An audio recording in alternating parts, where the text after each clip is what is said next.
You don't distrust people for no reason. They open up naturally. They assume others mean well. And even after being hurt, they somehow try again. But for you, it may not feel that simple anymore. Maybe every conversation feels like something you have to analyze. Maybe you notice small changes in people's tone that others completely miss. Maybe a part of you is always waiting for disappointment, even when things seem fine. And the strange part is, most people don't even realize it.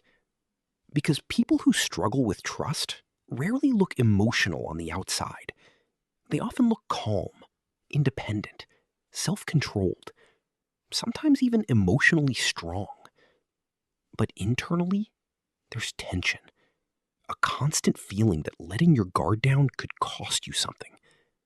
So you keep parts of yourself hidden, not because you enjoy distance, but because experience taught you that vulnerability can become dangerous when placed in the wrong hands. And after enough disappointment, your brain quietly starts adapting. You stop expecting consistency. You stop fully relaxing around people. You start reading between the lines of everything. Not because you're paranoid, because somewhere along the way, being careful started feeling safer than being open. And if that sounds familiar, this video is for you. Because the psychology of people who trust no one is far deeper than most realize. The exhaustion of always being careful. What many people don't understand is that distrust is exhausting. It's mentally exhausting to constantly analyze people, to replay conversations in your head hours later, to wonder what someone really meant behind their words, to notice tiny behavioral shifts nobody else seems to see. People often call this overthinking, but sometimes it's emotional survival. When someone has been hurt enough times, their brain stops treating relationships like comfort. It starts treating them like risk. So even in normal situations, your mind stays alert. You become careful with what you say, careful with how much emotion you show, careful not to need anyone too much. Because dependency feels dangerous when trust feels unstable. And over time, this creates a strange kind of loneliness. You can be around people constantly and still feel emotionally alone. Not because nobody is there, but because part of you never fully arrives emotionally. Part of you stays guarded, watching, preparing, always trying to avoid the next disappointment before it happens. And eventually, hyper-awareness becomes your normal state. You don't even realize how tense you are anymore.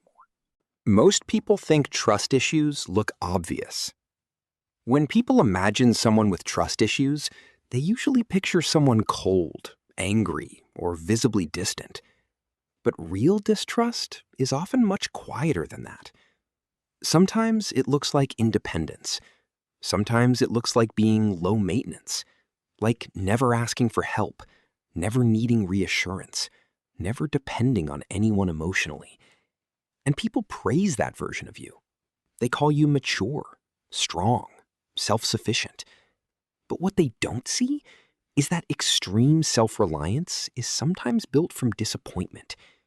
Because when someone repeatedly feels emotionally unsafe, they slowly learn a dangerous lesson.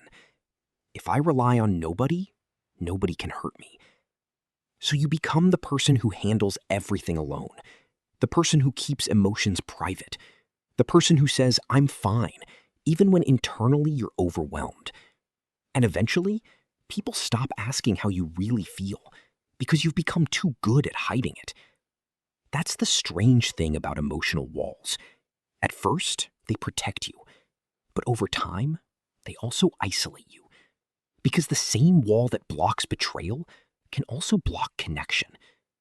And deep down, many people who trust no one aren't trying to avoid love. They're trying to avoid pain. There's a difference, and understanding that difference changes everything. Trust is learned before it's chosen. Most people think trust is simply a personality trait. Either you trust people or you don't. But psychology tells a much deeper story.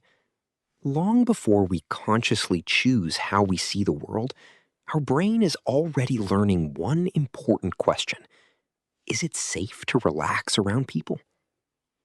And for some people, the answer was never fully clear. Maybe you grew up around unpredictability, love that felt inconsistent, affection that disappeared suddenly, emotions that changed without warning. Sometimes people only think trauma counts when it looks dramatic, but emotional confusion can shape a person just as deeply. Being ignored when you needed comfort, feeling like your emotions were too much, never knowing which version of someone you were going to get. That kind of environment quietly teaches the nervous system something dangerous. Stay alert. So instead of learning that relationships are safe places to rest, you learn that connection requires caution. You become emotionally observant very early. You start reading moods, tones, facial expressions, silence. Not because you're manipulative, because your brain adapted to uncertainty. And eventually, hyper-awareness stops feeling like a defense mechanism. It just becomes who you are. That's why many people who struggle with trust don't even realize how guarded they've become. To them, it feels normal. Because when emotional safety is inconsistent early in life, distrust can start feeling more natural than openness. When someone breaks you quietly, not all emotional pain comes from dramatic betrayal. Sometimes the deepest damage happens slowly, quietly, almost invisibly. A friend who only cared when it benefited them. A parent who dismissed your emotions. A relationship where you constantly felt misunderstood. Someone who apologized repeatedly, but never truly changed. These experiences don't always leave visible scars, but they change the way you relate to people. Especially when the hurt happens during vulnerability. Because when someone reaches out emotionally and gets ignored, manipulated, embarrassed, or abandoned, the brain remembers it very deeply. And after enough experiences like that, something inside begins to shift. You stop opening up naturally. You start filtering everything you say. You become careful with emotional honesty. Not because you want to deceive people, because vulnerability no longer feels safe. This is why many emotionally guarded people seem calm on the surface, while carrying intense emotional memories underneath. They remember what it felt like to trust the wrong person. The brain starts treating people like threats. After repeated emotional pain, the brain changes its priorities. Instead of asking, "Can I connect with this person?" it starts asking, "Can this person hurt me?" That shift changes everything. You begin scanning conversations for hidden meaning. You notice delays in texting, changes in energy, small inconsistencies. And while other people move through relationships casually, your mind stays alert, always observing, always preparing. Psychologists call this hypervigilance, but emotionally, it feels more like never fully being able to relax. Even during good moments, part of your brain keeps waiting for the moment things change, because maybe they always did before. So trust becomes difficult, not because you enjoy distance, but because your nervous system associates closeness with risk. And over time, this creates emotional contradictions that are incredibly painful. You want connection, but closeness creates anxiety. You want honesty, but opening up feels unsafe. You want someone to stay, but part of you expects them to leave eventually.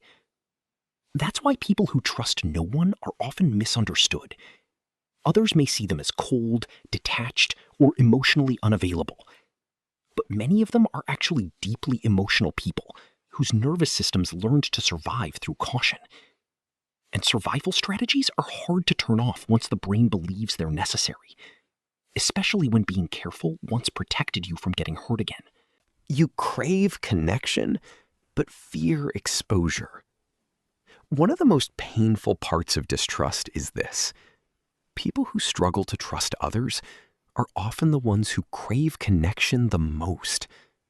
Not shallow conversation, not attention, real connection.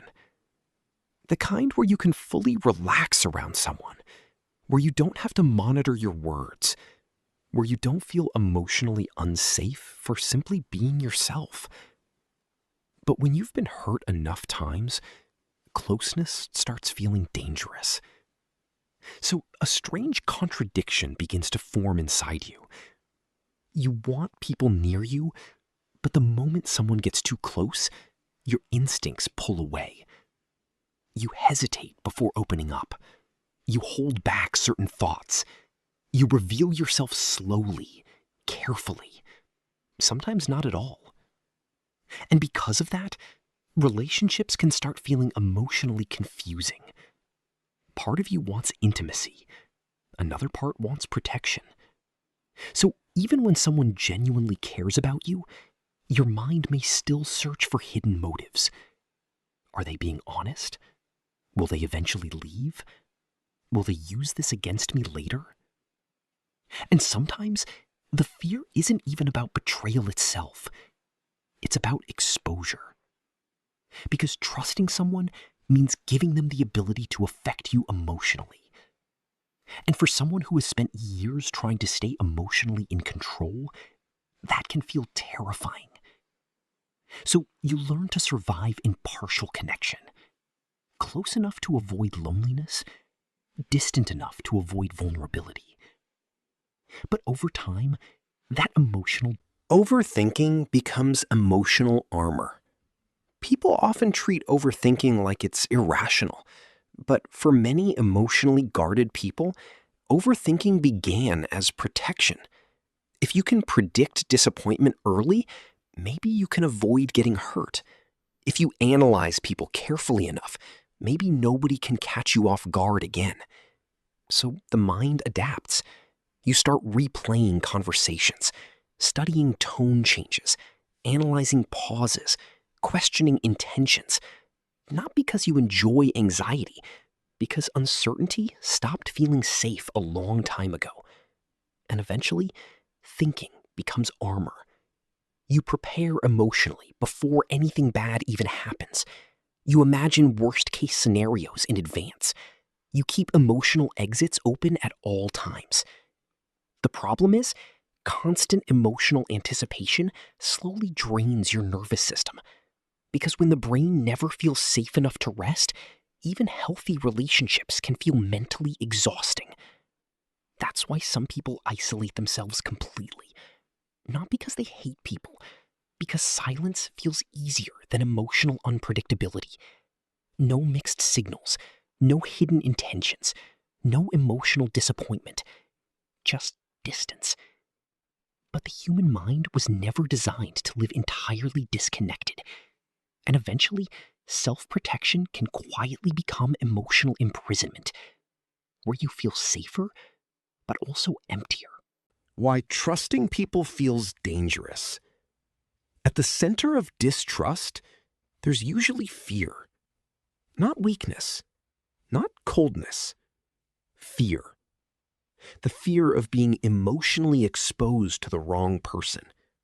The fear of humiliation after vulnerability. The fear of needing someone who eventually disappears. Because once someone experiences emotional betrayal deeply enough, trust no longer feels simple.